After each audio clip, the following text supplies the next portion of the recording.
सबने आकर के महाराज अपना अपना उपहार दिया भगवान वामन प्रभु को। ब्रह्मा जी प्रकट होकर के आए, भगवान को कमंडल दे दिया, कश्यप महाराज ने मेखला पहना दी, सरस्वती मैया ने रुद्राक्ष की माला भेंट करी, अन्नपूर्णा मैया ने भिक्षा दी, अदिति मैया ने भगवान को लंगोटी पहनाई, बृहस्पति जी ने आकर के गायत्री मंत्र फूंक दिया कानों में, पृथ्वी मैया ने चरण पादुका दी, आकाश ने आकर के भगवान को छत्र भेंट किया, कुबेर ने भिक्षा पात्र दिया। इस प्रकार भगवान के जो श्रृंगार थे ना महाराज, सब देवताओं ने आकर के भगवान को सजा दिया। बृहस्पति जी ने जब भगवान को कान में गायत्री मंत्र दिया तो अब भाई बृहस्पति जी गुरु बन गए। गुरु बने तो मंत्र देने के बदले दक्षिणा भी मिलना चाहिए। गुरु दक्षिणा में क्या दें? भगवान ने कहा आप क्या लेंगे गुरुदेव? तो बृहस्पति जी बोले हमें गुरु दक्षिणा में और कुछ नहीं चाहिए, हम तो बस केवल यही चाहते हैं कि ये जो देवता है ना, बस उनको स्वर्ग दिला दो। ये काम आप ही कर सकते हो प्रभु, और किसी के बस की बात नहीं है। भगवान बोले अच्छा ऐसी बात है। तो उस समय राजा बलि जो है शुक्राचार्य जी को साथ लेकर के यज्ञ कर रहा था। तो वामन भगवान जो है एक हाथ में छत्र लिया, कमंडलू लिया और पहुंचे उस यज्ञ स्थल पर जहां पर बलि यज्ञ संपन्न कर रहा था गुरु शुक्राचार्य जी के साथ। भगवान को आते देखा नन्हे से वामन प्रभु। भगवान का ऐसा स्वरूप देख करके, नन्हे से बोने से भगवान को देख करके राजा बलि स्तब्ध रह गया, चकित रह गया। ऐसा स्वरूप तो पहली बार देख रहा हूं, लेकिन इस ब्राह्मण का तेज कुछ और ही बताता है। ऐसा दिव्य तेज आज तक मैंने किसी ब्राह्मण के मुख पर नहीं देखा, और इस नन्हे से बालक में, नन्हे से ब्राह्मण बालक में इतना तेज, ऐसे लगता है परम ज्ञानी है। उठ करके खड़ा हो गया राजा बलि अपने स्थान पर। तो भगवान के चरणों में जाकर के प्रणाम किया। देखो राजा बलि दैत्य भले ही था, लेकिन ब्राह्मणों के प्रति, संतों के प्रति निष्ठा जरूर थी। भगवान पहुंचे, प्रणाम किया, स्वागतम ते नमस्तुभ्यम ब्रह्मन् किम करवाम ते। प्रणाम करके राजा बलि भगवान से प्रश्न करता है, स्वागत है महाराज आपका, आपको प्रणाम करता हूं। आपको देख करके तो लगता है कि साक्षात मूर्ति के रूप में सूर्य मेरे सामने प्रकट हो गया है। आपके स्वरूप को देख करके मैं सब कुछ भूल गया हूं। मेरा कुल पावन हो गया, मेरे पितर तृप्त हो गए। और हे प्रभु, यद भवानागतो ग्रह, आप जिस भी भावना को लेकर के मेरे घर आए हैं, कृपा करके वो भावना कहिए, वो इच्छा कहिए। आप क्या चाहते हैं, आपकी इच्छा क्या है? और आज ऐसे अवसर पर आप मेरे घर पधारे हैं कि मैं यज्ञ कर रहा हूं, यज्ञ मेरा संपन्न होने वाला है, और आप जैसा तेज पुंज ब्राह्मण मेरे सामने आया, तो आज तो मेरा मन करता है कि आप पर सारी संपत्ति न्यौछावर कर दूं। भगवान मन ही मन मुस्कुराने लगे। तू न्यौछावर की बात करता है, भी सब कुछ मैं तुझसे ले भी लूंगा, चिंता मत कर। न्यौछावर ही करवाने तो आया हूं, इसलिए तो ऐसा अद्भुत रूप रखा मैंने। मणिमन ठाकुर जी बड़े प्रसन्न होते हैं राजा बलि की प्रार्थना को सुनकर। वामन भगवान मुस्कुराए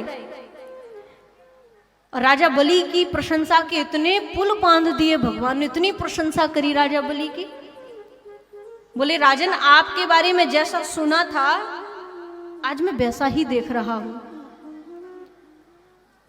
आपकी मैंने बड़ी प्रशंसा सुनी, जहां तहां मैं आपकी बड़ी प्रशंसा सुनता था। आज तो देख करके लगता है कि साक्षात धर्म स्वरूप मैंने धर्मदेव को देख लिया। आप जैसा दानवीर पृथ्वी पर कौन होगा? और राजा बलि, आप कोई साधारण कुल में जन्म लेकर के नहीं आए। आपके पिता की आयु मांगी थी दान में देवताओं ने, पिता ने आयु भी दे दी। ऐसे दानवीर पिता के आप पुत्र हैं, संतान हैं, आपके अंदर वो लक्षण क्यों नहीं होंगे? आप तो उनसे भी महादानवीर है। ऐसा फुलाया महाराज राजा बलि को, ऐसी प्रशंसा करी राजा बलि तो आज गदगद हो गया कि ऐसी प्रशंसा करने वाला पहली बार सुन रहा हूं, देख रहा हूं। बोले ब्राह्मण देव आप जो भी मांगेंगे मैं उसको तुरंत आपके सामने तत्पर कर दूंगा, मांगिए क्या चाहते हैं। भगवान ने कहा कि राजा बलि धन्य हो आप, आपके पितामह प्रहलाद जो भगवान नारायण के परम भक्त थे, जिन्होंने खंबे से भगवान नरसिंह को प्रकट कर दिया, ऐसा भक्त कौन होगा। और आप ऐसे भक्त के कुल में जन्म लेकर के आए हो। भगवान ने तो कहा है कि जिस कुल में मेरा प्रहलाद जैसा भक्त जन्म ले जाता है, अगर एक भक्त किसी के कुल में जन्म ले गया तो उसकी 21 पीढ़ियां भगवान यूं ही तार देते हैं। तो तुम्हारा तो उद्धार वैसे ही निश्चित है, धन्य हो आप। तो राजा बलि बोला प्रभु आप तो कृपा करके मुझे ये बताओ कि मेरे लिए आज्ञा क्या है, मैं क्या करूं आपकी सेवा में, मैं क्या ऐसी भेंट दूं जिससे आप प्रसन्न हो जाए। भगवान बोले देखो मुझे भेंट की आवश्यकता नहीं है, ना मैं भेंट लेता हूं, लेकिन हाँ अगर यज्ञ आदि कार्य आप कर रहे हैं और ऐसे अवसर पर दान करना ही चाहिए। यदि आपके दान की भावना है, देने की भावना है, तो मैं छोटा सा ब्राह्मण, नन्हे नन्हे से मेरे पैर, बस इन पैरों को नाप करके जहां तक 3 पग भूमि आए 3 पग भूमि मुझे दे दो, उससे ज्यादा मैं नहीं लूंगा। मैं लेकर के भी क्या करूंगा, मेरा अपना कोई परिवार होता तो उनके लिए मैं संग्रह करता, मेरे बच्चे होते, बाल गोपाल होते, उनके लिए मैं संग्रह करता, पर मुझे तो अपने लिए चाहिए। एक ऐसी कुटिया बना सकूं जिस कुटिया में रहकर आप जैसे संतों की, भगवान बोले इतना सा वो दीजिए जिसमें संतों की सेवा होती रहे, भगवत भजन चलता रहे, बस। तो राजा बलि बोले प्रभु आपको देख करके तो लगता था कि आप बड़े विद्वान हैं, आपकी बुद्धि भी विशाल होगी, लेकिन मुझे लगता है कि आपकी बुद्धि भी बहुत छोटी है। स्वरूप तो आपका बड़ा दिव्य है, देखने में तो आप बड़े विद्वान लगते हैं, लेकिन बुद्धि आपकी मांगने के लिए छोटी है। तो भगवान बोले कि बलि अगर मैं मांगूंगा भी तो लेकर कहाँ जाऊंगा, इसलिए 3 पग भूमि दे दो बस। तो राजा बलि बोला ठीक है, जैसी आपकी इच्छा, अगर 3 ही पग जाते हो तो नाप लो प्रभु कहीं से भी।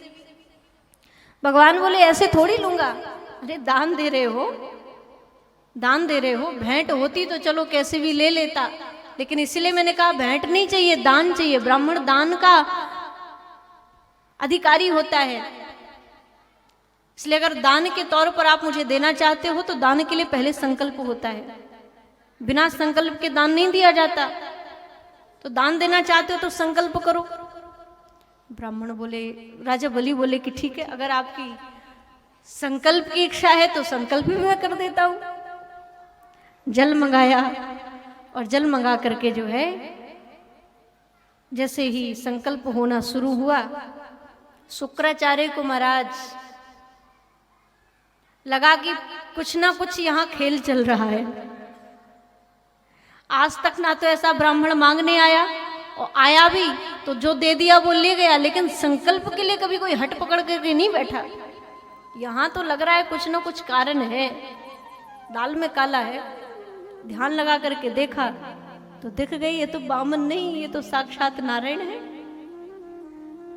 तुरंत रोका, संकल्प नहीं हो पाया उसके पहले तो राजा बलि को टोक दिया, तू मेरा चेला है ना, मेरी बात सुन पहले।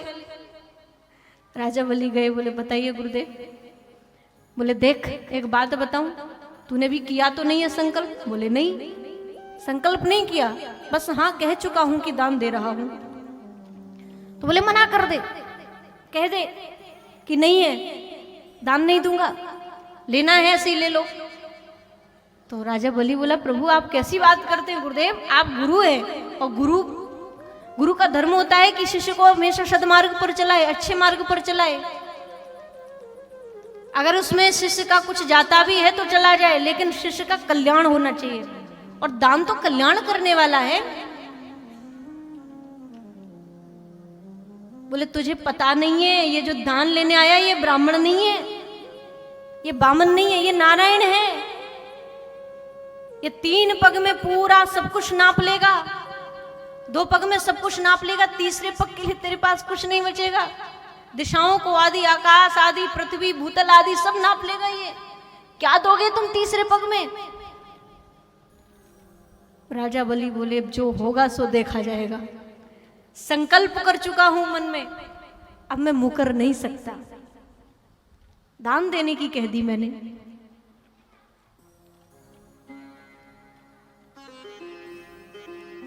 गुरु की बात नहीं मानी, टाल दी। यहां आकर के संकल्प करवाया। जैसे ही संकल्प हुआ, संकल्प संपन्न होते ही भगवान ने अपना विशाल स्वरूप बढ़ाना प्रारंभ कर दिया। और श्री ठाकुर जी ने अपने चरण से 7 लोक नीचे के और 7 लोक ऊपर के नाप लिए, भुजाओं से दिशाओं को नाप लिया। पृथ्वी पर जितना जो कुछ था, कुछ शेष रहा ही नहीं महाराज। तीसरा पग खाली रह गया, तीसरे पग के लिए कुछ नहीं बचा राजा बलि के पास। बोले लाओ तीसरा पग कहाँ है? तो राजा बलि संकुचित होकर के भगवान के सामने सिर झुका करके खड़ा हो गया, हाथ जोड़ करके खड़ा हो गया। भगवान ने गरुण को आदेश दिया, बांध लो इसको, झूठ बोलता है, दान की कह करके और 3 पग भूमि नहीं दी इसने। राजा बलि हाथ जोड़कर भगवान से कहते हैं कि प्रभु आपने 2 पग में सब कुछ ले लिया, लेकिन नाथ तीसरे पग के लिए मेरे पास आपकी ही दी हुई वस्तु शेष है, कृपा करके उसको भी ग्रहण करो। पृथ्वी पर आपने कुछ भी शेष नहीं रहने दिया तो मुझे कैसे छोड़ दिया? कृपा करके मेरे मस्तक पर आप अपना चरण रखिए और मेरे शरीर को नाप लीजिए।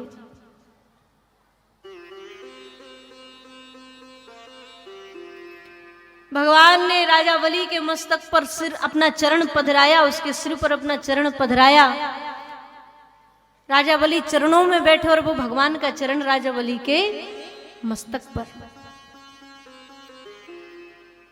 ब्रह्मा जी प्रकट हो गए, पितामह राजा बलि के पितामह प्रहलाद वहां पर आ गए, भगवान विष्णु वहां पर पधारे, महादेव का पदार्पण हुआ। सबने भगवान की खूब स्तुति करी। धन्य हो नाथ आप जैसा दानवीर और आप जैसा लेने वाला भला संसार में कौन होगा? आप देना जानते हैं तो भली भांति लेना भी जानते हैं, आपके लेने की बलिहारी कौन आप जैसे ले सकता है? राजा बलि को सब कुछ देकर के आपने ही उसको राजा बना दिया त्रिलोक का, और अब ले जाकर के उसको सब कुछ छीन करके अपना वो चरण प्रदान कर दिया जिस चरणों के नख की स्पर्श को, नख का ध्यान तक, दर्शन तक नहीं होता ऋषि मुनियों को, योगियों को। ऐसा चरण आपने राजा बलि के मस्तक पर पधरा दिया। बड़ा भाग्यशाली है ये, बड़ा पुण्यात्मा है।